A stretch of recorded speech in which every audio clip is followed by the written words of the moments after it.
tardes con todos ustedes. Soy el doctor Alfredo Guzmán quiero en primer lugar dar un agradecimiento a la Sociedad Peruana de Obstetricia y Ginecología por haberme invitado a participar como presidente de este simposio tan importante como es en medicina fetal la detección y el manejo de las malformaciones congénitas fetales.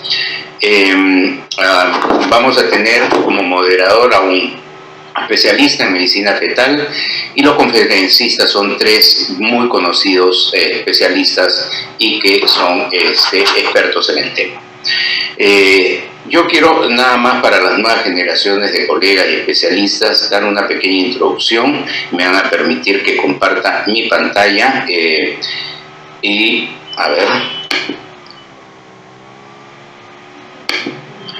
Muy bien, acá tenemos, me avisan si lo ven bien. ¿Está bien? Correcto, doctor, se ve correctamente. Muy bien. Entonces, volvemos, el simposio de medicina fetal es detección y manejo de las malformaciones congénitas. Todo esto no podríamos hacerlo en este momento si no fuera gracias a este hombre, Jan Donald. Jan Donald, que en 1958 trabajó por primera vez el ultrasonido. O sea, ondas sónicas que a través de un software comenzaban a formar figuras dentro del interior de un útero. La primera imagen que logra Jan Donald es con el modo A. Acuérdense que hay modo A, modo B y el modo 3D, lógicamente. El modo A solo era lineal, o sea, tenía una imagen de una línea que al chocar con un objeto hacía una espiga. Y vean ustedes, esta es la imagen de un polo cefálico, donde este es un parietal, esta es la línea media y más allá estaría el otro parietal. Y esta es la primera imagen que se logró con ultrasonido de tipo estático, porque había estático y dinámico. Este es un quiste ovario y este es el abdomen. El abdomen de la paciente es esto, y era como dibujar con el carboncillo y que resaltaba una figura. Este es un quiste ovario, vean 1960 el año.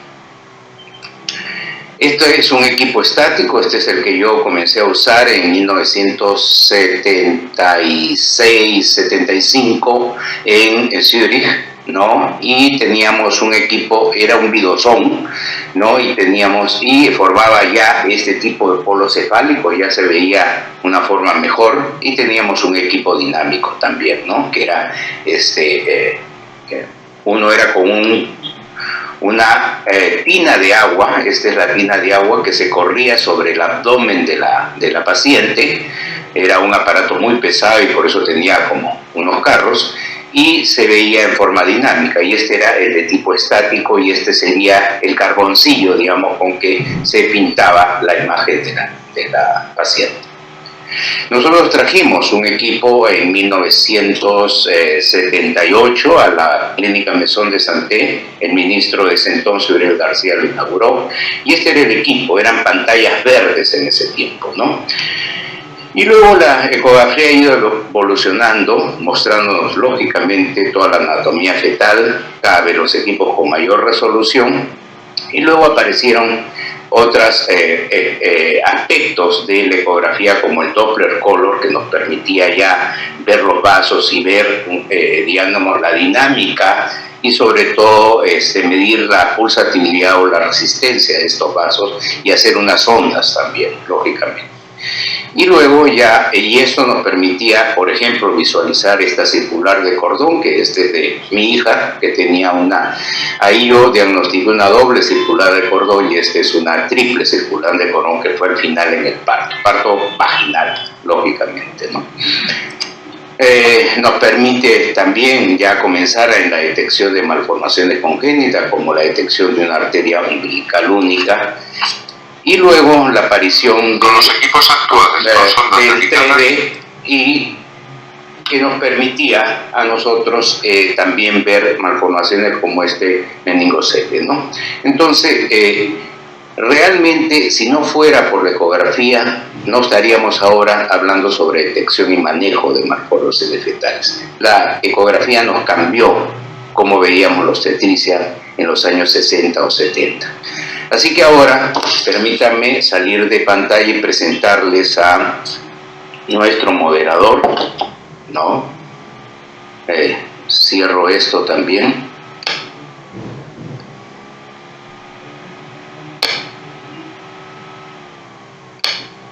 Muy bien.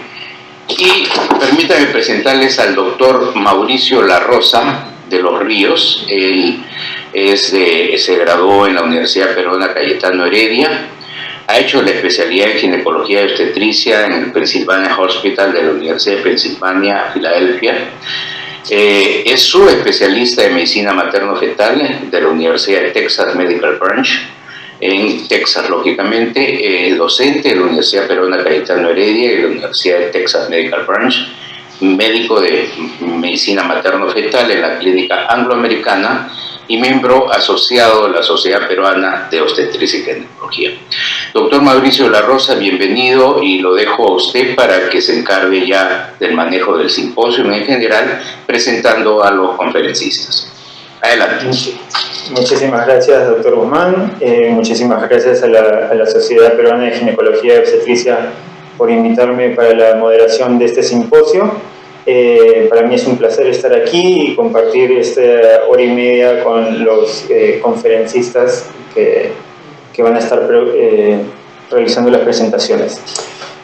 Un par de cosas antes de empezar, para que entiendan un poco cómo va a fluir el simposio.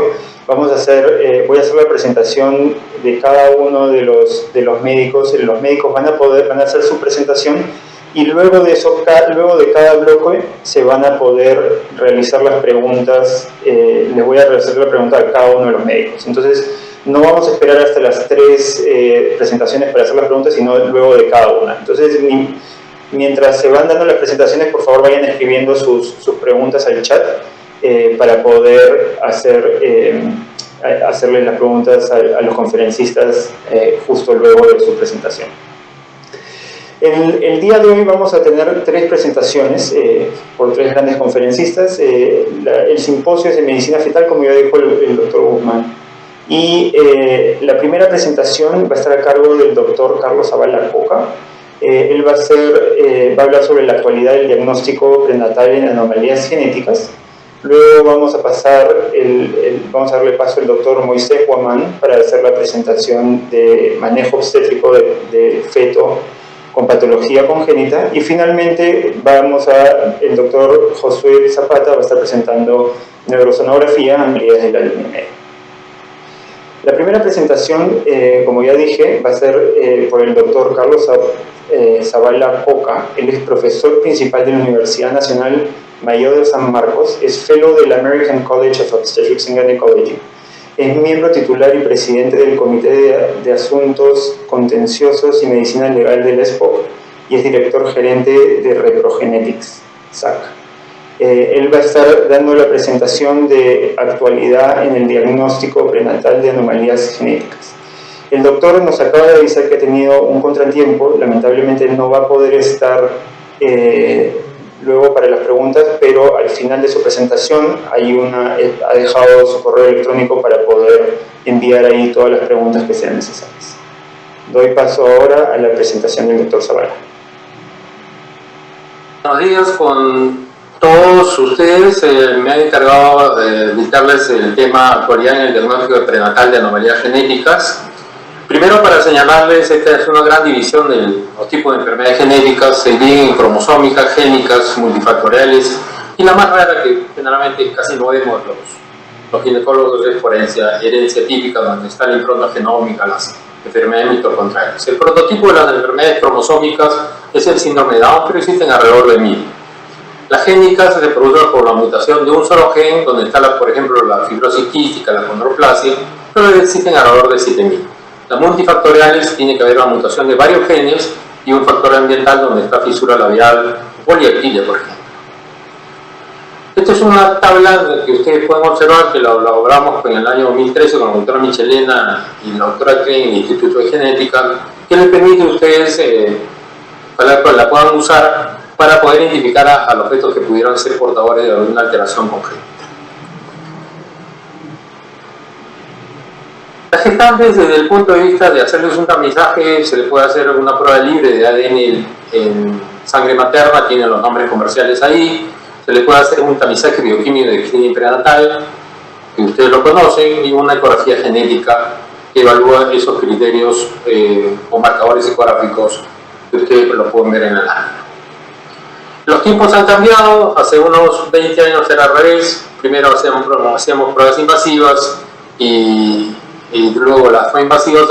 Actualmente el estado del conocimiento científico está en primero hacer todo lo que corresponde a las pruebas no invasivas, donde ustedes tienen lo que corresponde, y luego están las pruebas invasivas, donde la cabeza está en la parte de arriba, la biopsia del trofectodermo en la etapa del blastocisto, y tienen ustedes también la biopsia de diversidades coreales, la amniocentesis y la portocentesis, biopsia de placenta, por ejemplo, cuando uno sospecha en un feto con restricción en crecimiento intrauterino, cuando individual uno sospecha que es un feto mosaico, biopsia de músculo para diagnosticar distrofia muscular de Duchenne, Steiner, biopsia de músculo de piel para epidermolisis bullosa, etc. Entonces, retrocedo un poco en el tiempo y tienen ustedes lo que significa la biopsia del trofectodermo, o sea, de la futura placenta, para el diagnóstico de alteraciones monogénicas o cromosómicas en el embrión. Entonces, uno hace el enfoque acá, si esta pequeña biopsia, que puede ser con láser mecánicamente o con no invasiva, acá de un pequeño grupo de 5 o 6 células, puede ser la expresión de lo que está sucediendo en toda la placenta, y puede también ser la expresión de lo que está sucediendo verdaderamente en el embrioblasto, ¿no? Entonces, realmente esto está reflejando lo que está sucediendo en el embrión. Ojo que también pueden haber solamente mosaicos confinados a la placenta, ¿no? Y el embrión está bien. O sea, el resultado algunas veces nos puede conducir a un error si es que no se interpreta correctamente o no se entiende esta prueba.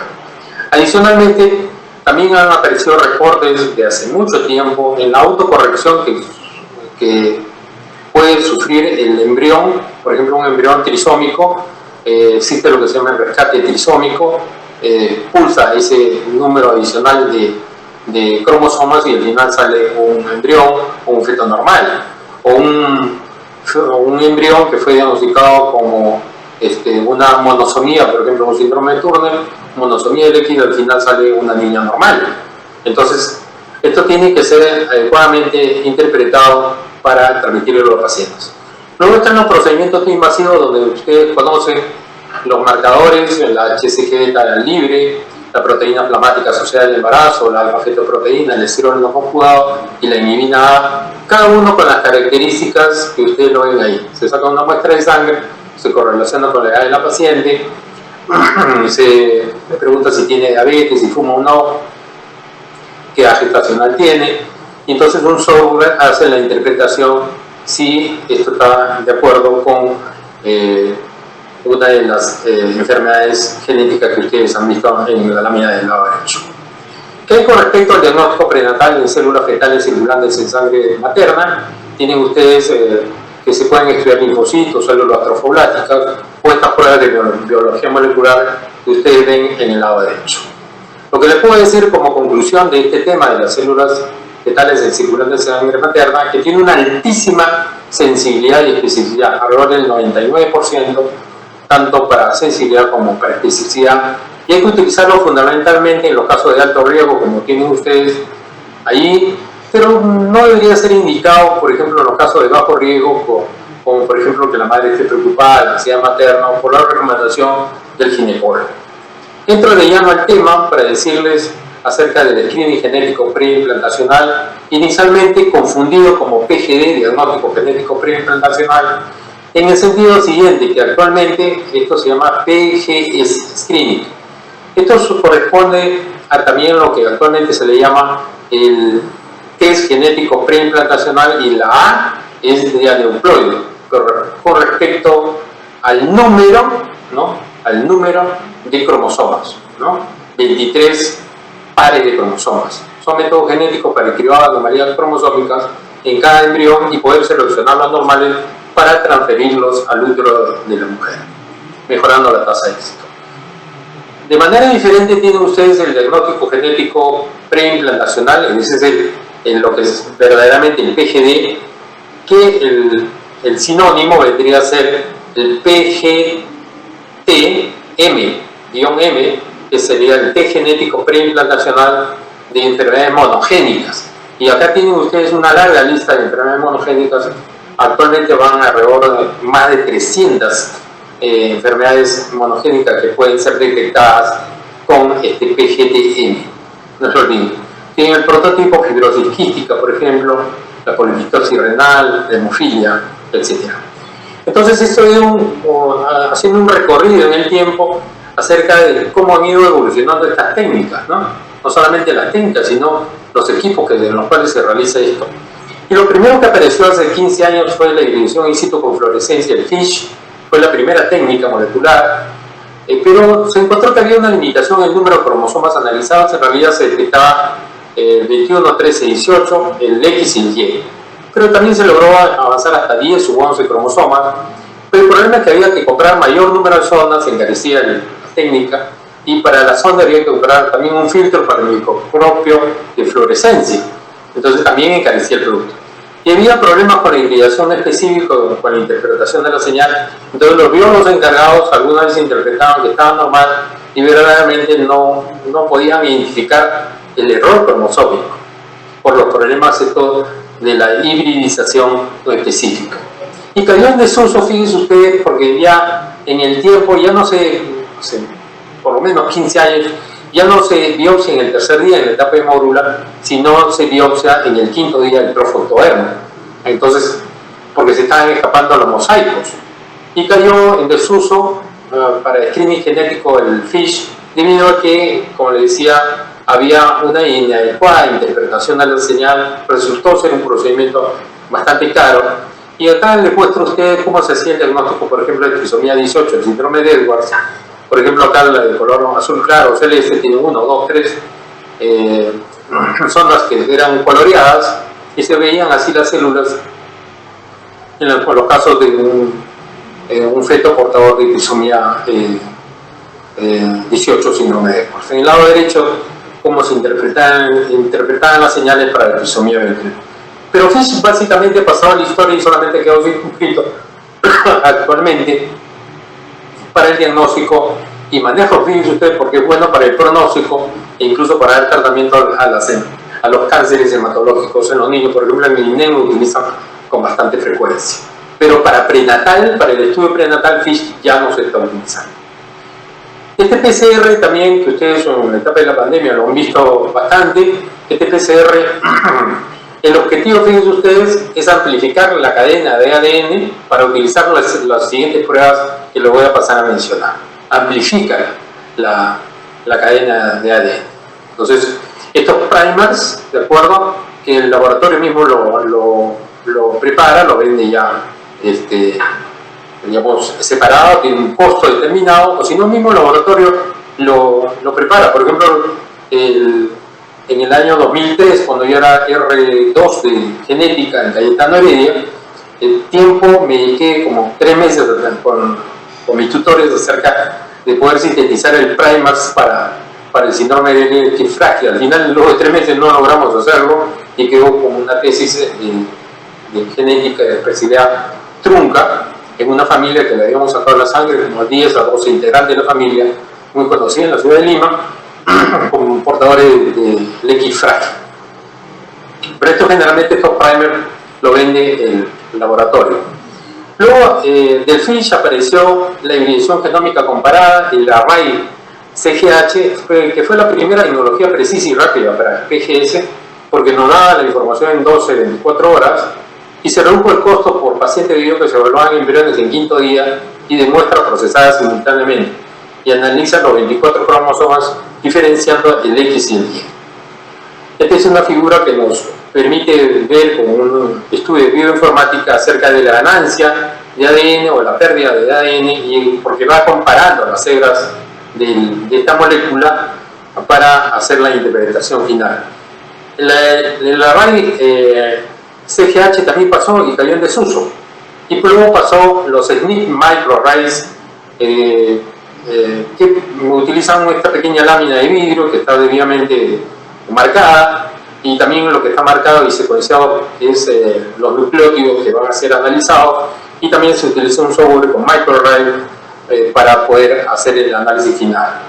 Permite analizar los 23 o 24 cromosomas diferenciando el X y Y, permite la detección de duplicaciones y dimensiones que no permitía el array SGH, la detección de translocaciones cromosómicas que no permitía el FISH, y requiere genotipo de padre y mamá. Había que tener muestra de sangre, papá, mamá, y compararlas con el del feto. Pero desde hace más o menos 8 años aproximadamente apareció esta prueba de biología molecular que se llama el secuenciamiento de la siguiente generación, que permite un alto rendimiento, precisión, sensibilidad y resolución, permite una secuenciación paralela y genoma completo, se definen claramente los mosaicos en las biopsias embrionarias. Y esta actualmente es la prueba que actualmente, ¿no?, en este momento es el top. No hay otra prueba que supere a esta del secuenciamiento de siguiente generación. Es el top actual porque permite un análisis detallado del genoma completo. Y fíjense ustedes, acá tienen en el blastocisto, se le hace, porque ahora lo que se apunta es que sea no invasivo, o sea, no con láser ni con micromanipulación con aguja, sino con un cambio celular. Quedan las células en el sobrenadante del medio cultivo, son analizadas con el secuenciamiento de siguiente generación y nos permite ver si son portadores de alguna neoploidía, son mosaicos o son euploides, para seleccionarlos y transferirlos a la madre. Esto mejora la tasa de éxito de embarazo, sí, por lo menos en un 60% hay una tasa de éxito si es que los embriones son normales. Este PGTA y el PGTA-M, o sea, A de aneuploide, M de monogénicas, yo creo que es importante que informarle a la pareja, informarle a la mamá, al papá, que existe esta prueba y bueno, queda en ellos en poder escoger si está dentro de su principio, su presupuesto, hacerse esta prueba. Mejora la tasa de éxito de embarazo, sí, pero también hay alrededor de un 18 o 20% de la prueba debe cancelarse debido a que todos los embriones pueden resultar mosaicos o pueden resultar aneuploides. Pero sí tienen el derecho, por ejemplo, de realizarse la pareja que ha tenido un hijo, por ejemplo, con hemofilia, con distropia muscular de Duchenne, con retardo mental ligado al X, con enfermedades monogénicas tales como fibrosis quística, como X frágil, etc. Mejora la tasa de éxito, sí, por supuesto, como ustedes pueden ver acá en el ámbito. Tienen ustedes que actualmente existen 3 laboratorios que tercerizan esta prueba. Estos son los precios aproximadamente que se manejan en la actualidad. Por la pandemia ha subido un poquito y se va subiendo conforme se vaya analizando un mayor número de cromosomas. No es barato, pero sí mejora la tasa de éxito. Hay que tener en consideración los principios, lo que piensa la gente, lo que piensan los pacientes, para poder señalar, pero no debe dejarse de informar. Luego tenemos nosotros la ecografía genética, como ustedes saben, mide translucencia nucal, hueso propio de la nariz, ducto venoso arancio y recurritación tricuspidia. Pero el mensaje, yo creo que finalmente, en base a la información que le estoy dando, es que nosotros como ginecobstetra debemos hacer diagnósticos precoces, correctos y precisos para no caer en este diagnóstico facilista del síndrome de malformaciones congénitas múltiples, porque algunas veces está la criatura ahí, le hemos tomado varias ecografías, le hemos hecho una prueba de amniocentesis, una biopsia de biopsias coreales, le hemos mandado a analizar y no llegamos al diagnóstico. Algunas veces esta criatura nace, está sufriendo ahí en una unidad de cuidados intensivos del neonatólogo, lo examina todos los días, no llega al diagnóstico, y algunas veces, por desgracia, fallece esta criatura, van al patólogo, le hacen la necropsia y tampoco llega al diagnóstico. Entonces la epicrisis simplemente le pone el síndrome de malformaciones congénitas múltiples.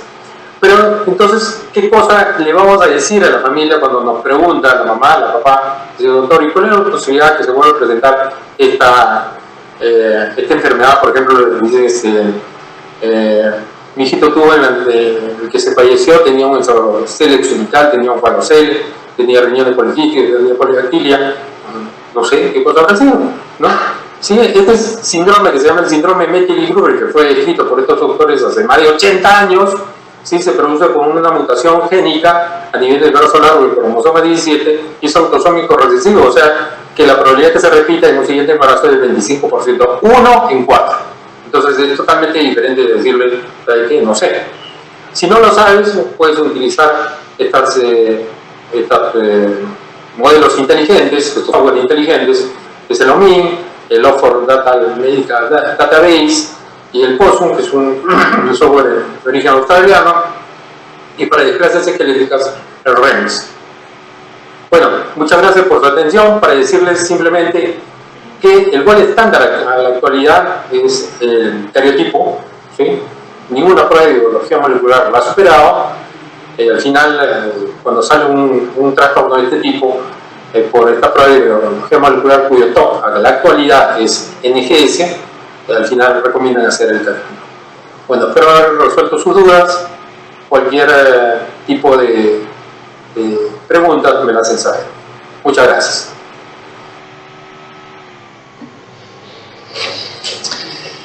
Bueno, muchísimas gracias al doctor Zavala por la presentación. Como les expliqué en un principio, el doctor Zavala no ha tenido una emergencia y no va a poder estar presente para las preguntas, pero dejó su correo electrónico para que les puedan escribir las preguntas luego y que él las responderá. La siguiente presentación en la siguiente presentación vamos a hablar del manejo obstétrico del feto con patología congénita, y para eso la persona indicada para hacer esta presentación es el doctor Moisés Guamán Guerrero. Él es médico especialista en ginecología y obstetricia y doctor en medicina humana de la Universidad Nacional Mayor de San Marcos. Es maestro latinoamericano de ginecología y obstetricia, profesor principal del Departamento de Ginecobstetricia de la Universidad Nacional de San Marcos, past president de la Sociedad Peruana de Obstetricia y Ginecología y director del Instituto Latinoamericano de Salud Reproductiva. Es para mí un placer invitar al doctor Guamán a dar la presentación, y ya saben, por favor, si pueden comenzar a hacer las preguntas durante la presentación en el chat, eso ayudaría mucho para que todas las preguntas puedan ser respondidas al final. Días, encantado de estar participando en la jornada internacional programada por la Sociedad Peruana de Obstetricia y Ginecología. Un agradecimiento al doctor Antonio Ciudad, el presidente de la sociedad, y al comité científico que me da el honor de participar en este importante evento. El tema que voy a tratar en estos 20 minutos se refiere al manejo obstétrico del feto con patología congénita. Ya en la anterior ponencia, el doctor Carlos Zavala les ha explicado cómo es que se hace el diagnóstico de la prenatal de las anomalías. Ahora me toca ver el siguiente tema, que corresponde a cómo hacemos para manejar a pacientes que ya tienen el diagnóstico en su bebé de alguna patología congénita. Pero para recordar en aspectos muy genéricos, tengo que de todas maneras informarles o recordarles que uno de cada 25 recién nacidos tiene alguna anomalía congénita, ¿no es cierto? Y que las causas de estas pueden ser multifactoriales, anomalías cromosómicas, génicas, microdeleciones, anomalías epigenéticas, teratomas, donde están los fármacos, las hormonas, el alcohol, tabaco, drogas, químicos, agentes infecciosos y otros. Y todavía queda un grupo de causas desconocidas, pero es una incidencia bastante alta. Hablamos de anomalías mayores y menores en general, ¿verdad? El impacto que tiene este diagnóstico y estas anomalías en la evolución perinatal es muy fuerte, muy fuerte. Y le refiero a estos datos, si bien son un poco antiguos, como del 2002, que publicamos del Hospital Rebagliati. En esa época, miren, el 20 al 30% de la mortalidad perinatal era en fetos con anomalías en el Hospital Rebagliati, ¿no es cierto? Y el 27% de la mortalidad perinatal se asoció a anomalías. La detección ecográfica de malformaciones reduce, en esa época más o menos, reducía con una comunicación en Helsinki, el 50% de la mortalidad perinatal. fundamentalmente debido a que la mayor parte de esos eventos terminaban en abortos o en la interrupción voluntaria del embarazo, porque el marco legal lo permite en países de Europa. Y por otro lado, las anomalías fetales tienen implicancias médicas, bioéticas, sociales, psicológicas, económicas, muchas veces muy fuertes, muy impactantes en los padres y en general en la familia. También referir de que actualmente, además del ultrasonido, donde podemos identificar o diagnosticar o identificar factores de riesgo, podemos también, tenemos al alcance en nuestro país, aunque no todas, pero muchas de estas pruebas que nos permite hacer un diagnóstico genético mucho más seguro. Tenemos el cariotipo habitual, que próximamente pues será reemplazado por otras tecnologías mucho más eficientes. La hibridación genómica comparable está el FISH, el microarray, ¿no es cierto?, con el microarray, el FISH, ¿no?, el PCR, el secuenciamiento, ¿no es cierto?, que actualmente está tomando mucho auge y que es posible que pronto llegue a nuestro país en forma muy amplia, como está haciendo en países desarrollados. Técnicas de tamizaje y diagnóstico en ADN circulante, en el caso del ADN fetal circulando en la sangre materna, y pruebas de diagnóstico preimplantacional. O sea, en otra palabra, ya tenemos la posibilidad de hacer diagnóstico mucho más seguro, ¿no es cierto?, en caso que sospechamos de alguna anomalía en general genética. Por otro lado, quiero también recordarles que cuando evaluamos desde el punto de vista ecográfico una anomalía, esta anomalía hay que diferenciarla. En general, el término de anomalía lo utilizamos para todo lo que sea algo anormal en el feto.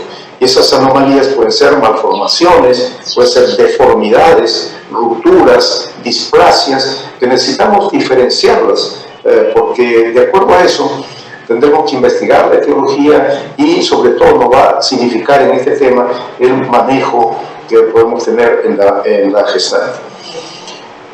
En este tema el aspecto ético no podemos soslayarlo, Les traigo esta referencia de Aristóteles que decía: no me trates como a un boyero ni como a uno que cava la tierra, sino que después de ilustrarme primero la causa, me tendrás así presto para obedecer. Lo decía Aristóteles cuando iba a su médico.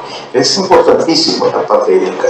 Entonces, en esto tenemos conceptos que hay que recordarlo, ¿no? ¿Desde cuándo concebir una persona con derechos?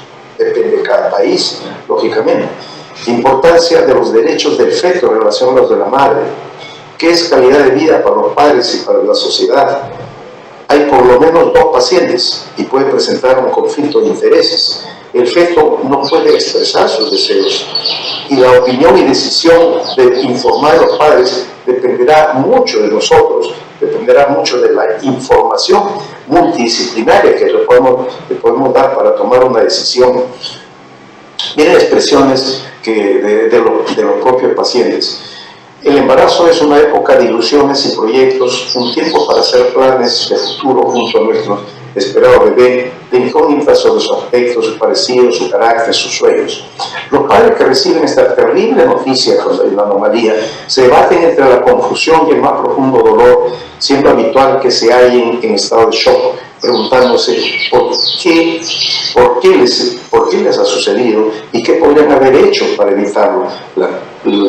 La culpa que tienen muchos padres son creer que ellos son los causantes de los problemas, ¿no? Y así les traigo este poema que escribió el poeta César Otero, venezolano, de 2012, que decía: solo el leñador loco corta un árbol, cuando el tronco es apenas tierno como inútil. Solo loca la muerte ha de matar un niño, apagar un amor que no ha nacido y secar unas lágrimas que no han corrido nunca. Mientras los niños mueran, yo no logro entender la misión de la muerte. Son aspectos que nos sensibilizan para estar más al lado de los padres que reciben las impactantes noticias. Uno de los dilemas éticos, por ejemplo, actualmente en la medicina fetal, está en el impacto de la terapia fetal en la salud del feto y las repercusiones en su salud postnatal. La terapia fetal incluye muchos procedimientos y tratamientos terapéuticos que van desde medicamentos administrados a la madre, que pueden causar daño también a la madre, hasta procedimientos quirúrgicos realizados directamente en el feto, como ven en esta fotografía.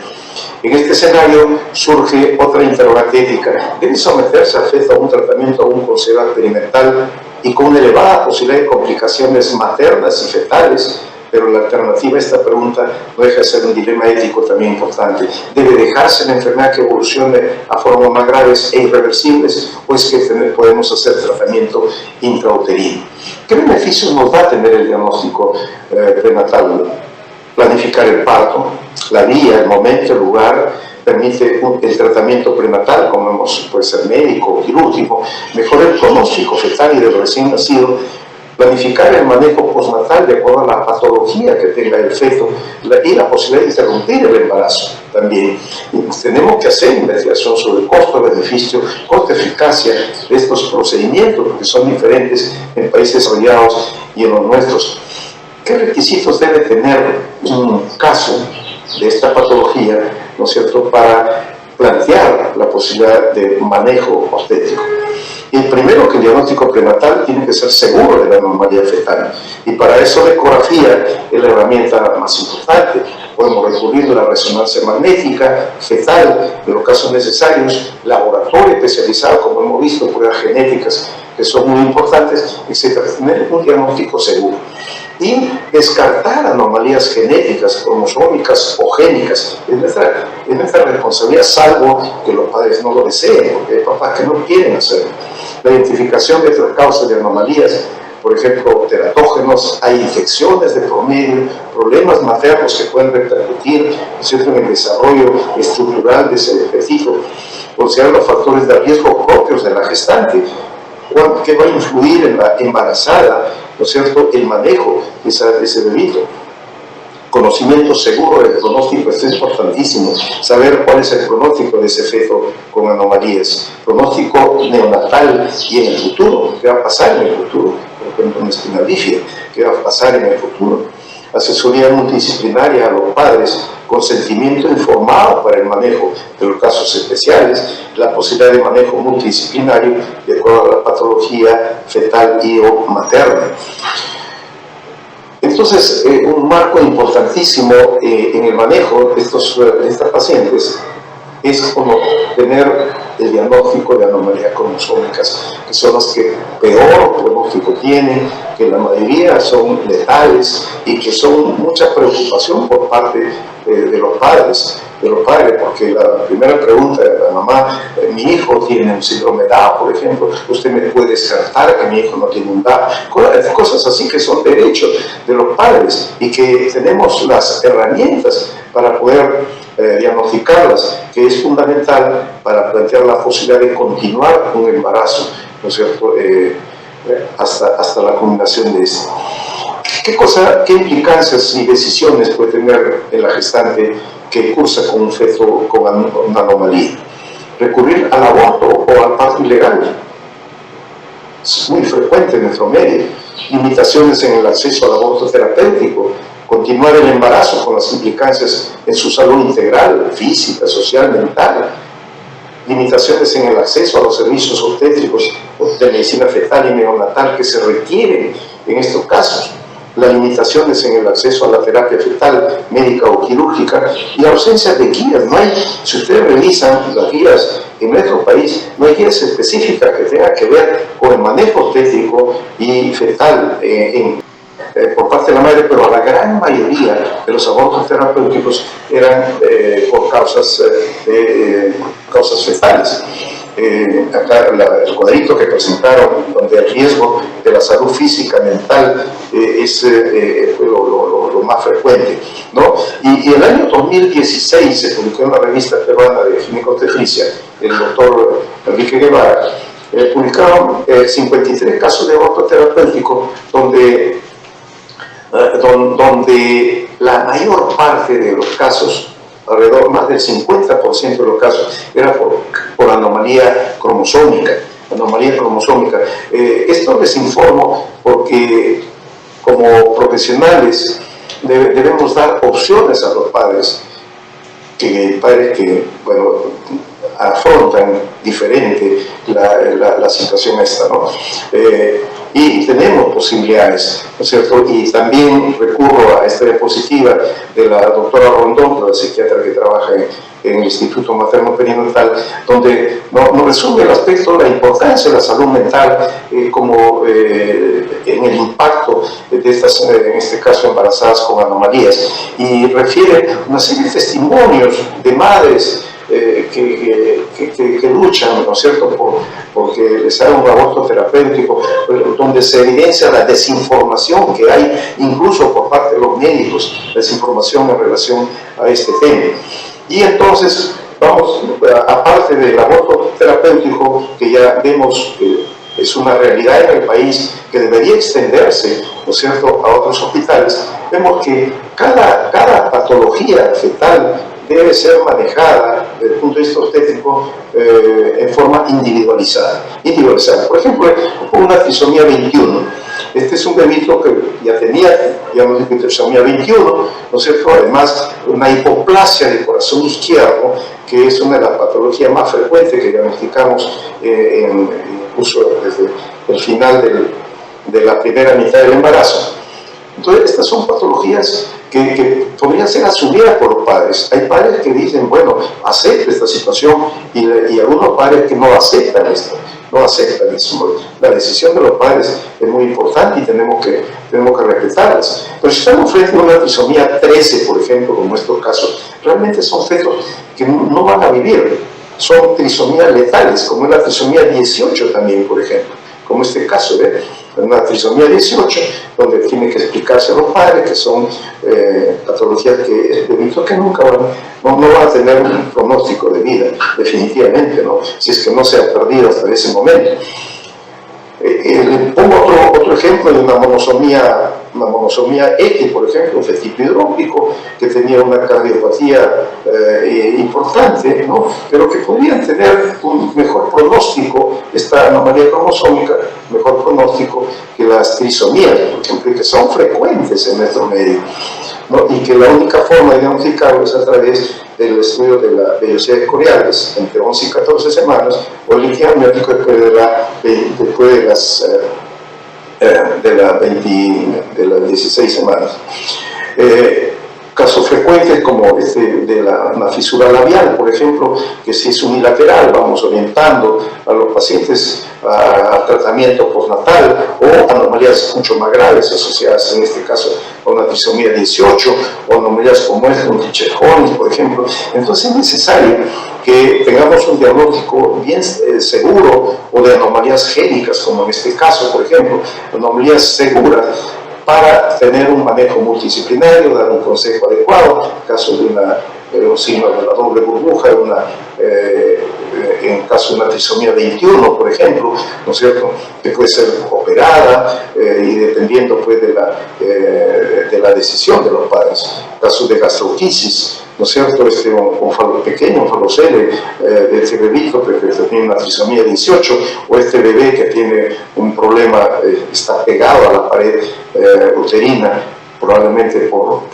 rotura prematura de membranas, etc. Entonces tenemos patología del tubo neural, que puede ser diagnosticada perfectamente, podría tener alguna posibilidad de un tratamiento, aunque todavía limitado en nuestro país, tratamiento en etapa fetal, o programar pues, el nacimiento y el manejo inmediato que se hace pues, en estos casos por neurocirujanos, o casos de diagnósticos más precoces, como este de una holoprosencefalia a las 13 semanas, que tiene un muy mal pronóstico.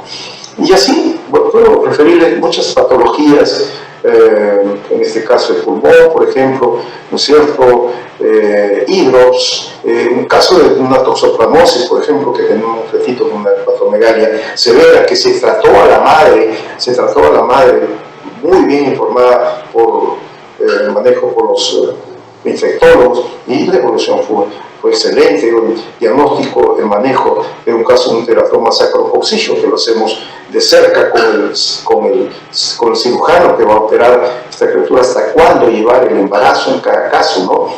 Displasias tanatofóricas, tenemos que explicarle a los padres que ese embarazo pueden continuarlo, pero esa criatura tiene un mal pronóstico de vida, ¿no? O casos menos graves como un linfangioma, como en este caso, por ejemplo, o este caso publicado por el doctor Robertino Díaz, radiólogo de Revaliati, que tenía un problema de encefaloceles frontal que fue manejado posteriormente. En este caso que se realizó el éxito. El éxito, un teratoma en el cuello, ¿no es cierto?, con diagnóstico preciso, se produce el parto, este neonatólogo, perfecto para intubarlo en ese momento, realizando el éxito con el mejor pronóstico perinatal. O en caso ya más severo, que ya los padres saben que va a tener estas criaturas un tratamiento un poco largo, como en el hospital de Betanía, que publicaron este caso de un linfangioma quístico en miembros inferiores, o este tumor en el hombro, un fibromioma del hombro, que puede tener un tratamiento posterior, ¿no? Y finalmente quiero referirles a las patologías cardiovasculares, como las arritmias, que pueden ser tratadas tratadas a través de la madre. En este caso de una cardiomegalia que tenía un problema de una alteración arteriovenosa cerebral, que era la consecuencia, que era la causante de esta cardiomegalia, ¿no es cierto? Y entonces referir estos bebitos con cardiopatías severas, referirlos desde antes con los cardiólogos, pediatras, con los cirujanos que van a manejar, los cirujanos pediátricos que van a manejar estos casos, ¿no es cierto? En qué momento sacar este bebito que tiene un tumor en el corazón, pues un radiomioma, ¿no? Y entonces, pues, llegamos a la conclusión de que el manejo tiene que ser basado en un diagnóstico seguro, un manejo individualizado, descartar patologías cromosómicas, ¿no es cierto? Tratar, si es necesario, tratar médicamente los factores de riesgo de la gestante, conocer con seguridad el pronóstico fetal, neonatal y el futuro de esa persona, asesorar adecuadamente a los padres y realizar un manejo multidisciplinario de acuerdo a cada patología y a cada decisión de la madre, de acuerdo a los factores de riesgo de esto. Entonces, con ello creo que hemos hecho más o menos una visión un poco rápida de este tema que es tan amplio, y les agradezco su atención. Muchas gracias. Muchísimas gracias al doctor Guamán por la presentación. Ha sido una presentación, ha sido todo un logro que en 20 minutos nos haya podido dar una explicación tan detallada de todo el manejo de un paciente, desde el diagnóstico prenatal hasta cómo hacer el manejo usual en cada uno de los casos. Sí, definitivamente cada patología fetal y cada madre también debe de presentar un manejo muy individualizado. Como dijo el doctor Guamán, es muy importante que todas estas posibilidades sean presentadas a la paciente con los datos. Muchas veces es muy difícil tener datos muy concretos, pero siempre y cuando se pueda acumular la mayor cantidad de información para poder hacer una consejería adecuada, es lo ideal en estos casos. Este es el momento para poder hacer preguntas específicas para el doctor Guamán sobre su presentación. Doctor Guamán, muchas gracias por la presentación. Encantado, doctor Mauricio, y nuevamente mi agradecimiento a la sociedad por indicar. Sí, creo que es muy importante, entre los puntos que comentó, uno de los puntos más importantes creo es que el manejo de este tipo de patologías debe de ser de una manera multidisciplinaria y incluir tanto a neonatólogos, médicos fetales, ginecólogos.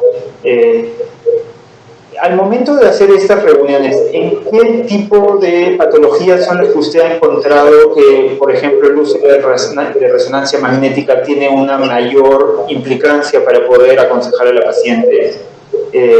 paciente, con patologías congénitas? Sí, donde más indicación tiene la resonancia es en la patología del sistema nervioso central, es lo más frecuente. Y justamente ayer veíamos una paciente con un problema de ventriculomegalia, pero que no encontramos nada adicional dentro de la evaluación minuciosa del cerebro. Pero de todas maneras yo creo que en ese caso fue correcto conversar con los padres la posibilidad de que haya otros problemas, ¿no es cierto? Y que la resonancia, explicándole la mejor resolución, la posibilidad de hacerlo ya con 32 semanas, que nos podría ayudar en un diagnóstico más preciso para establecer un mejor pronóstico del delito, ¿no? Ese es lo más frecuente, problemas a nivel del sistema nervioso central. Perfecto, perfecto. Otra pregunta que había era, en el caso de patologías diagnosticadas a mediados del segundo trimestre, ¿cuál es el procedimiento genético que usualmente recomienda como primera línea, cariotipo o el microarray en caso de una patología diagnosticada en ese momento? Claro. Como explicaba, en nuestro país, bueno, tenemos a nuestra disposición el cariotipo fundamentalmente, ¿no? Y hacemos el estudio de líquido amniótico a partir de las 16 semanas hasta las 22 más o menos. Aunque en algunos casos se puede hacer un poco más tarde de las 22 semanas, pero recordar que cuanto más tarde se haga, la probabilidad de que no crezcan células es más alta, ¿no? Entonces, esto siempre está manejo coordinado con genética, ¿no? Con genética. ¿Qué posibilidad, de acuerdo a lo que estamos pensando, de que solamente nos quedemos con la limitación del cariotipo, que es una evidencia, ¿no? No estamos solamente con cariotipo y hay hasta 8-9% más de problemas genéticos que no lo detecta el cariotipo. He hablado, por ejemplo, del microarray, que podemos detectar microdelecciones, podemos detectar anomalías ya a nivel molecular, pero que no podemos hacerlo prenatalmente en la mayoría de casos por costos, por un lado, y por otro lado por el aspecto de últimamente en la pandemia también es muy difícil que a través de genética manden muestras fuera, ha sido muy complicado, pero siempre hacemos este manejo en coordinación con el Instituto de Genética. Y muchas veces de esto ya bien informados los padres ya van a saber que al nacer la criatura van a hacer probablemente un estudio ya definitivo, ¿no? En el recién nacido. En el recién nacido ya podrían hacer actualmente pues secuenciamiento, ya enviando muestras fuera, ¿no? De acuerdo a eso como digo, más orientado a través de genética. Perfecto. Creo que no hay otras preguntas, doctor Guamán. Quería agradecerle muchísimo por la presentación. La siguiente presentación... Muchas gracias, doctor Mauricio. La siguiente y la última presentación de este simposio tiene el título de Neurosonografía, anomalías de la línea media, y va a estar presentado por el doctor Josué Zapata Sánchez. El doctor José Zapata Sánchez es el médico ginecólogo obstetra con subespecialidad en medicina fetal en el Institut Texeus en Barcelona, España. Es profesor principal y director general de la Escuela de Ecografía Ecoimagen, presidente de la Fundación de Medicina Fetal del Perú, miembro del Comité Científico Externo de la Fundación Medicina Fetal Barcelona, España, Fellowship en Mortalidad Materna Perinatal en Kuala Lumpur, Malasia, y es miembro del International Society of Ultrasound in Obstetrics and Gynecology, además de maestría en la Sociedad Española de Ginecología y Obstetricia, Sociedad Peruana de Ultrasonido en Obstetricia y Ginecología, y es parte de la Sociedad Peruana de Obstetricia y Ginecología. Doctor Zapata, muchísimas gracias, es un gusto para mí presentarlo y le doy el manejo para la presentación. Okay, muchísimas gracias, Mauricio La Rosa. Muy buenas tardes a todos los colegas que lo estaban viendo. También agradecer a la Sociedad Peruana de Obstetricia y Ginecología por la invitación. El tema que nos toca ahora es anomalías de la línea media, que es bastante frecuente cuando realizamos, por ejemplo, el streaming. ¿Cómo podemos hacer? Vamos a hacer la presentación. Vean ustedes, cuando nosotros tenemos una patología de la línea media, cuando tenemos una patología de la media, pues el diagnóstico lo podemos hacer en la expresión básica, en la que cuando nosotros hacemos streaming, cuando hacemos en la morfología, disculpe, cuando hacemos morfología y fundamentalmente en los cortes axiales. Eso podemos diferenciarlos y eso tenemos que hacer bien frecuente. Esa es la idea, hacer un buen estudio de la morfología fetal y fundamentalmente el corte que es ideal para diagnosticar esta patología de la línea media, fundamentalmente es el corte CAS ventricular. Si no tienes el corte CAS ventricular que te va a permitir hacer un diagnóstico adecuado ventricular, podemos evaluar perfectamente alguna patología. ¿Ok? ¿Qué cosa tengo que ver? Lo que tengo que ver es fundamentalmente tanto el compartimiento anterior como el medio. Entonces, si eso está normal, probablemente no tengamos ninguna patología. ¿Qué es lo que tengo que ver? Obvio, primero el cánon de septo pelúceo. El cánon de septo pelúceo que tiene la forma rectangular, ¿no? Que es clásico, que todo el mundo lo conoce. Y también tenemos que ver, por ejemplo, las astas anteriores. ¿Cómo son las astas anteriores? Como una coma, ya está. Como una coma que se abre. Eso es típico, ya está. Entonces, ¿qué más vamos a ver? Vamos a ver el cuerpo calloso, claro. El cuerpo calloso es fundamentalmente la parte, ¿no?, del rostrum, ¿no? La parte del rostrum, ¿no es cierto? Que lo vamos a ver característico. ¿Qué más vamos a ver? La línea interhemisférica. ¿Y esto cómo lo vamos a ver? El corte fundamentalmente, como les decía, CAS ventricular. Ya está. La parte posterior también tenemos que tener importancia, ¿no es cierto? También vamos a ver la línea interhemisférica que va a estar cortada por el cabo del septo pelúceo. Está, vamos a ver la cisura parieto-occipital, ¿no es cierto?, que es importante. Y si todo esto lo vemos y está todo normal, probablemente no tengamos ninguna patología del piso medio. Y si eso está alterado, probablemente tenga una patología del piso medio. Entonces, ¿qué hay que hacer? Fundamentalmente, evaluar y dar algunos estudios. Entonces, vienen ustedes, si yo tengo el complejo anterior, veo el cánon de septo pelúceo, veo las astas que están como comas, veo la línea interhemisférica cortada y en la parte posterior exactamente lo mismo, la parte posterior veo la cisura parieto-occipital, probablemente no habría patología del línea media. Si eso tiene alterado, digo, ok, alterado, sí, probablemente tengo una patología del piso medio. Y entonces ya necesito otros cortes. ¿Qué cortes? Los cortes coronales y los cortes sagittales. O sea, tengo que realizar una neurosonografía. Si el feto, por ejemplo, y eso es importante, si el feto, por ejemplo, está en una posición cefálica, ideal. Así no le hagas 3D, lo ideal es el trabacinal, hacerle, obviamente, la vía trabacinal para evaluar cuando el feto está cefálico. ¿En qué casos? ¿Qué pasa si el feto está podálico o está transverso? Si el feto está podálico y transverso, pues ahí utilizaré una tecnología que es el 3D. Que me va a permitir, con la reconstrucción del 2D, me va a permitir ver los cortes coronales y los cortes sagittales. Entonces es importante tener presente eso. ¿Ok? Muy bien. Entonces, un corte ideal, ustedes ya saben que existen 4 cortes coronales. El corte más importante, para que nos va a ayudar a diferenciar alguna patología de la línea media, fundamentalmente es el coronal caudal. Y entonces, ¿qué voy a ver en el coronal caudal? Ahí tengo que ver el coronal caudal que me va a permitir hacer algunas estructuras que vamos a ver. ¿Qué vamos a ver? Pues sí, definitivamente el cánon septo pelúceo. Es importante porque cuando hay una patología de piso medio, probablemente el cánon septo pelúceo no exista. ¿Qué vamos a ver también? Las astas. El foggy, que está en la parte inferior, que es el piso del cánon de septo pelúceo. ¿Qué vamos a ver? También vamos a ver las astas anteriores. Las astas anteriores, importante como forma de un coma. ¿Por qué? Porque cuando hay una patología del piso medio, se hacen paralelos. Entonces, veamos que hay alteración en el cánon de septo pelúceo, muchas veces está ausente el cánon de septo pelúceo y obviamente tiene cambios de estructuras a nivel de los cuerpos anteriores que se vuelven paralelos. ¿Qué vamos a ver? Obvio, en este corte importante también vamos a ver el cuerpo calloso.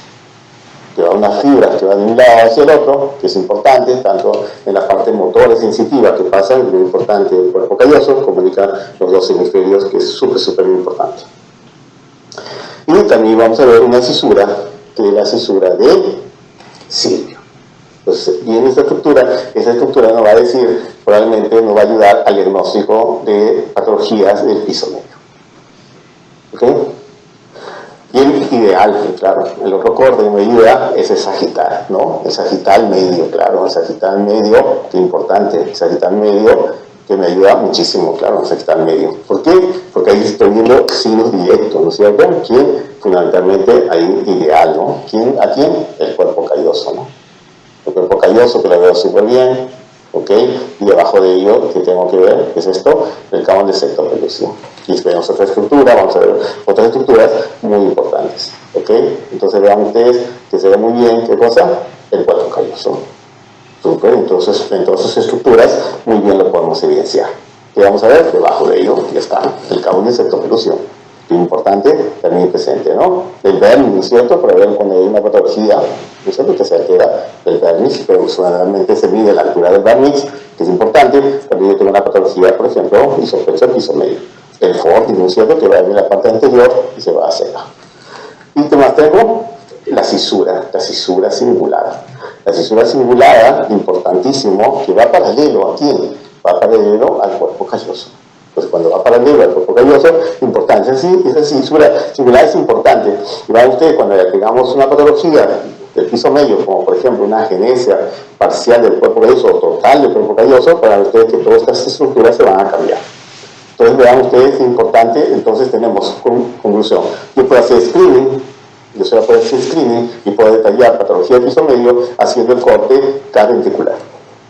Si tengo ¿qué voy a ver? Ya saben, el septo pelúcio, que las otras anteriores sean paralelas, que tenemos que ver que la línea interhemisférica, ¿no es cierto? Todas esas cosas, y si tengo alterado todo eso, pues sí, tengo que hacer dos cortes que me van a ayudar muchísimo al diagnóstico del piso medio, que son el corte coronal, el coronal caudal, ¿no es cierto? Y el otro, el corte sagital medio. ¿Ok? Entonces, es muy importante tener presente. El cuerpo calloso es muy importante tener presente que está dividido en 4 porciones: el rostrum, el genus, el cuerpo y el esplenio. ¿Por qué es importante tener presente esto? Porque cuando yo tengo una agenesia parcial, ¿qué va a suceder? Que en los extremos no lo voy a ver, se va a cortar en los extremos. El rostrum, que van acá, el rostro y el esplenio no se va a evidenciar. Para el cuerpo calloso es importante. Se ve, acá se ve bidimensional, pero realmente es tridimensional, es un intercambio muy, como le decía, de todo lo que es el sistema nervioso, tanto la parte sensitiva como la parte motora. Eso es un elemento, una comisura muy importante para valorar. ¿Ok? Muy bien. Entonces, ¿qué va a pasar? ¿Qué voy a encontrar cuando yo tengo una patología, una pérdida o una agenesia completa del cuerpo calloso, o tenga una digenesia o una agenesia parcial del cuerpo calloso? Vamos a ver cada uno de ellos fundamentalmente. En primer lugar, vamos a tener signos indirectos y signos directos. Signos directos sería, obviamente, no ver el cuerpo calloso, obviamente. Pero hay signos indirectos que nos va a ayudar fundamentalmente en el corte axial, ¿no es cierto? ¿Qué cosa es? Obviamente, cuando hay agenesia, cuerpo calloso va a desaparecer y no se va a evidenciar y no se va a ver el cabo de septo pelúcio. No lo vamos a ver, ¿ok? ¿Qué otro signo? Va a haber un signo característico también a nivel, va a haber una ventrículo-medalia, que va a haber lo que se llama la colpocefalia, que tiene la forma de una lágrima, como lo ven acá, la forma de una lágrima que se ve bien. Ahora, concepto importante, la colpocefalia se ve muy bien cuanto más edad gestacional tiene, pasables, por ejemplo, las 24 semanas se ve muy bien la colpocefalia, como lo ven acá, a diferencia que cuanto menos edad gestacional no es tan visible. Por ejemplo, menos de 24 semanas, solamente el 20%, y mayor de 24 semanas tenemos el 68%. Entonces quiere decir que a mayor edad gestacional yo voy a ver más signos indirectos para el diagnóstico de agenesia de cuerpo calloso. ¿Ok? Entonces, el corte axial, importante, y eso nos da cuenta, porque hacemos la morfología fetal y nos damos cuenta, oye, no veo el cabo de septo pelúcio, mira, y este ventrículo está medio con forma de lágrima, entonces nos da sospecha y podemos hacer otros cortes que nos permiten hacer el diagnóstico de esta patología. ¿Ok? Entonces, como no está ausente, ¿no es cierto? Está ausente el cabo de septo pelúcio, como lo ven acá, esto normalmente está, eso es lo normal, y tiene y tiene este rectángulo, ¿ok? Entonces, claro, cuando está ausente, ¿qué va a hacer? Que los cuernos laterales, los cuernos anteriores estén en paralelo. Entonces, cuando yo tengo colpocefalia, agenesia de cabo insecto pelúcido, y obviamente tengo los cuernos paralelos, ¿por qué? Porque hay una alteración en eso, no existe el cuerpo calloso. Entonces, ¿qué va a suceder? Entonces, tengo alta sospecha de que tenga una agenesia del cuerpo calloso. ¿Qué otros signos vas a tener? Directamente, obviamente se ve en un corte coronal, no se ve el cabo insecto pelúcido, y otra cosa importante, órgano que está ausente, arteria que está ausente.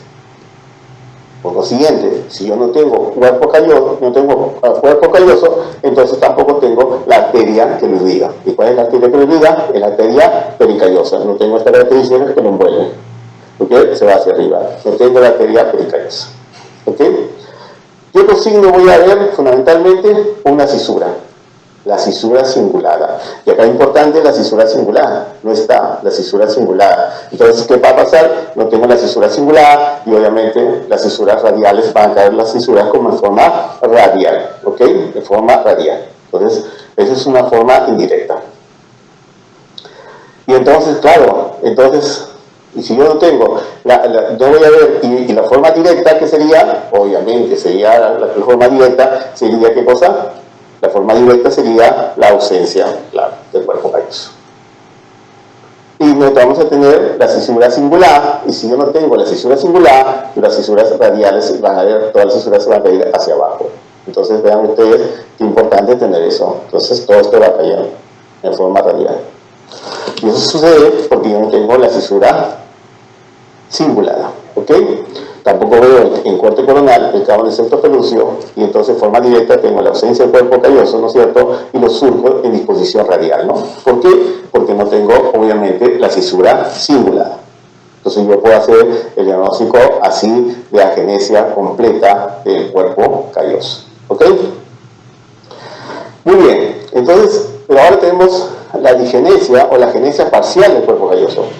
Que, ¿cómo te das cuenta? Igual, en el corte, cuando hagas la morfología fetal, cuando tú haces la morfología fetal, sí, claro, entonces vas a tener una alteración fundamentalmente a nivel del cabo insecto pelúcido. A nivel del cabo insecto pelúcido lo vas a ver muy irregular. O sea, puede ser en forma triangular, puedes tener una estructura, y las astas posteriores quizás no estén abiertas, sino un poco paralelas. Puedes te dar una sospecha, y obviamente también lo puedes evidenciar también una alteración. Por ejemplo, acá nos evidencia muy bien en el corte coronal, nos basamos en los cortes coronales, acuérdense, el coronal caudal, no vamos a ver qué cosa, no vamos a ver el cabo insecto pelúcido. Pero ¿cómo haces el diagnóstico? Claro, en forma directa. ¿Qué tienes que ver? El cuerpo calloso. Entonces el cuerpo calloso, claro, acá ven ustedes, está disminuido, fundamentalmente está disminuido, ¿no es cierto? No veo el rostro y no veo los extremos. El rostro y el plenio, lo veo. Y vean ustedes, y en forma indirecta también, vamos a ver la arteria pericallosa que no completa toda la envoltura, ¿no? No toda la envoltura, sino una parte parcial. Entonces, y obviamente, entonces, ¿cómo sospechamos en conclusión? Cuando yo tengo un cabo insecto pelúcido, medio raro, y las astas anteriores están en paralelo. Y obviamente, de forma directa, claro, de forma directa como ya lo estoy viendo, y ya está. Entonces, que voy a tener un cuerpo calloso pequeño, cuerpo calloso de los extremos, no lo veo, ¿no es cierto? Ni veo el rostro, ni no veo el esplenio, ¿no es cierto? Y bueno, probablemente la arteria pericallosa está disminuida, ¿ok? Entonces, así podemos hacer la patología, que es una patología frecuente, y como les decía, usted puede hacer el diagnóstico temprano, te pueden hacer con el corte de morfología fetal.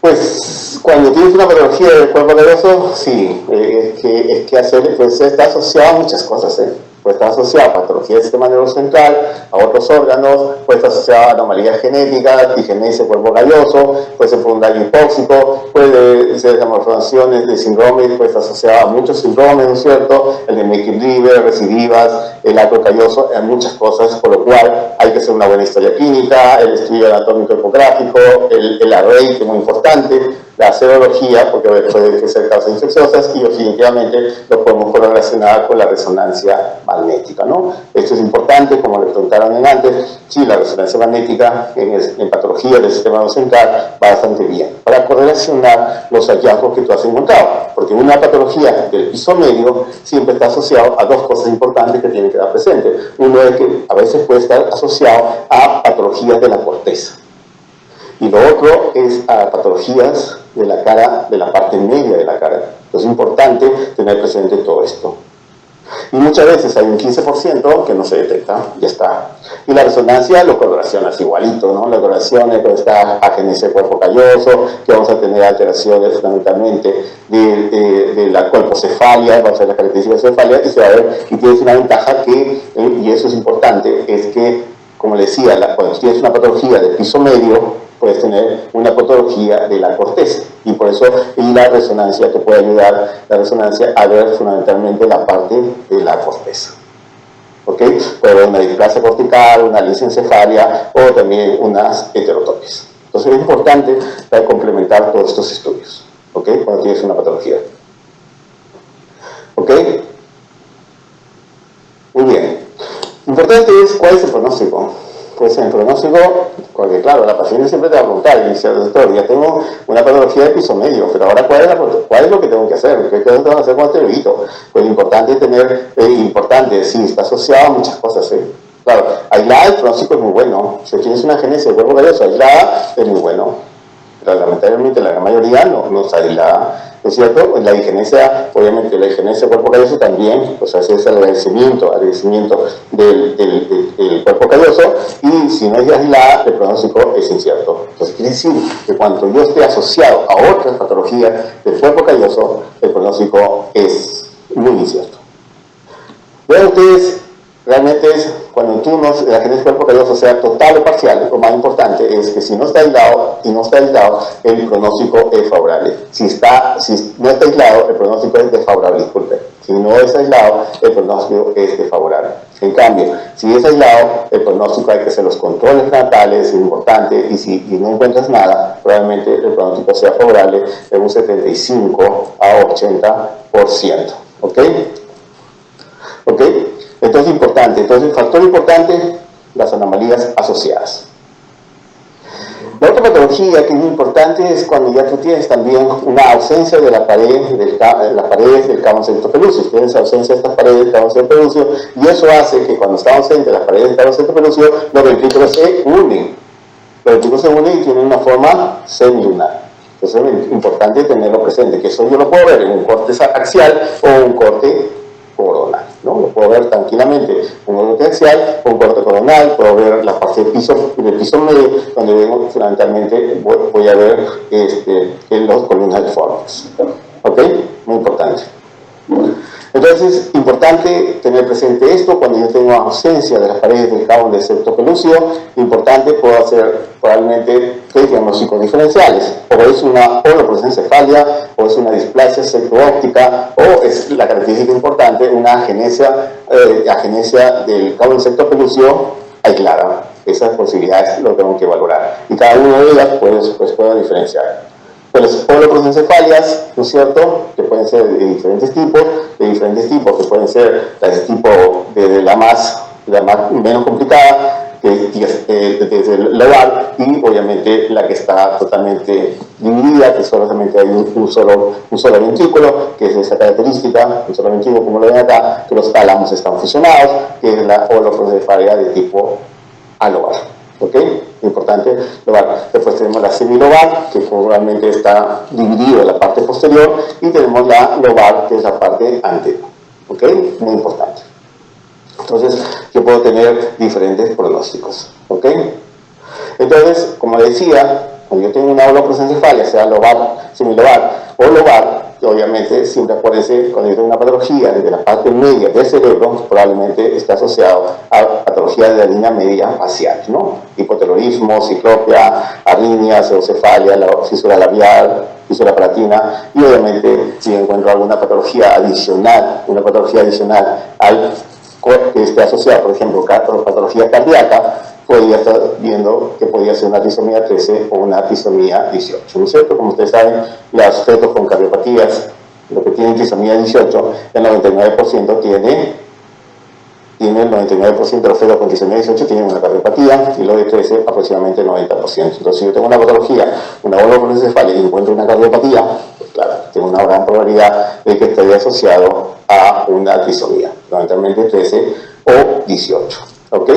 La otra patología que es muy importante, que es la displasia sectóptica, que no es tan fácil, es Morsier o síndrome de Morsier, que tampoco no es tan fácil hacer el diagnóstico. ¿Okay? Hay una actividad clásica que se llama agenesia del cabo septo pelúcido, la hipoplasia del nervio óptico y la difusión hipotálamo, hipófisis, que fundamentalmente dos de ellos te hacen el diagnóstico. ¿Okay? ¿Cómo se hace el diagnóstico? Hay que sospechar diagnóstico, por ejemplo, cuando tengo ausencia del cabo septo pelúcido, hay fusión de las atas anteriores, ¿no es cierto? No hay fusión del fornix y obviamente puede estar presente el cuerpo calloso. Como vemos, fundamentalmente está asociado a otras anomalías, ¿no? Displasias corticales, equisencefalia, heterotopia, agenesia del cuerpo calloso y anomalías craniofaciales. ¿Qué es importante? El quiasma óptico. ¿Y dónde voy a encontrar el quiasma óptico? Definitivamente el quiasma óptico fundamentalmente lo voy a encontrar, y ustedes ya saben hacer el Doppler, probablemente lo hagan, ¿no es cierto?, cuando hagan el polígono de Willis. Se puede medir perfectamente y obviamente hay que sospechar. ¿Ok? Muy importante. A mí la resonancia nos ayuda mucho, claro. Resonancia en este caso sí nos puede ayudar mucho a la medición del quiasma óptico y también evaluar la hipófisis. ¿Ok?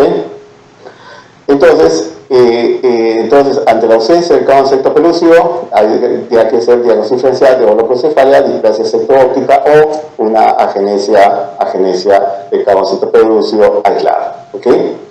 Entonces puede haber pronósticos inciertos, puede haber una afectación visual variable, ¿no es cierto?, significativa, aproximadamente un 23%, puede ser ceguera completa, ceguera al color, nistagmo, ¿no es cierto?, estrabismo, ¿no? Y alteraciones a nivel de todo lo que es la zona hipotitularismo anterior y posterior. ¿Okay? El CCAO, igual que todas las patologías, tiene mayor pronóstico, obviamente cuando está asociada a otras anomalías.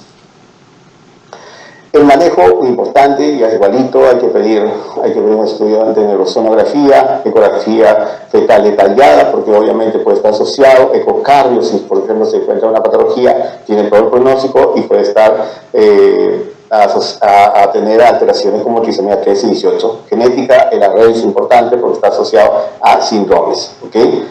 Y obviamente la resonancia, que nos ayuda mucho a ver toda la parte de la corteza y confirmar nuestro diagnóstico, por ejemplo, en el quiasma óptico, mucho más importante, ¿no? Tener eso presente y evaluarlo. Ok, muchísimas gracias por su atención.